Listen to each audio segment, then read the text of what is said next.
Shmirat Einayim brings clarity and it brings Simh'a. And therefore it's the number one avodah and it's the number one tikkun. And if you see that the Yetzer Hara is trying so strongly to be Poigam Einayim, then you realize how important it is. I had a story recently with a boy in Torah, and you know, Torah is mamish in the old city by the coastal, and to walk through the old city today is such an nisoyin of Shmirat Einayim, such narrow alleys, and you can have hundreds of tourists, of goyish tourists walking there. You see the Simh'a, the Sultan is trying so hard. I said to him, if you walk through the old city and you walk through with your eyes down, you're going to have such an aliyah in your avodas Hashem, and you're going to have such simcha in avodas Hashem. And he came back a few hours later and he said in his life he never experienced such an aliyah in avodas Hashem. With that, he had such a simcha from this Shmirat Einayim.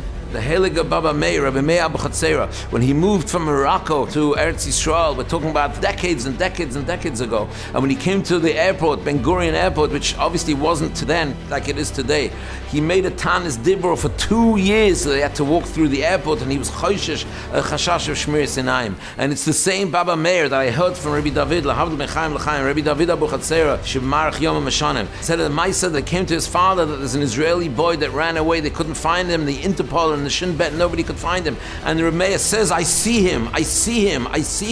He's hiding in a different country. He was in London. He says, I see him in that place. His Einayim were Einayim that could go misoifa olam at soifa. And therefore he was always besimcha. He had the Kedusha Einayim. That's why it's called Shmirat Einayim. Only something that is so valuable you have to guard. You only guard something that's priceless, something that's so valuable. When a Yid came to the Beit Hamikdash in the Gimel Regalim, the Zman Simh'a was coming because when you came inside the Beit Hamikdash, you came to a makom of clarity, you came to a makom of simcha. Hashem should help us that we should be zocha in these last moments of galus. Everybody should be makabel upon himself, that if he spends a day, 2 days, just to get the feeling what it is to be Shmirat Einayim, and to assess how much he's grown, he'll see that he's in a different world. And in that we should be zocha metz Hashem, to be oila leregel, and to bring up a korban re'iyah, to be a oilas re'iyah, and to be reunited to all Klal Israël metz Hashem, and noichal min hazvachim and apsachim this year b'mher b'yameinu, amen v'amen.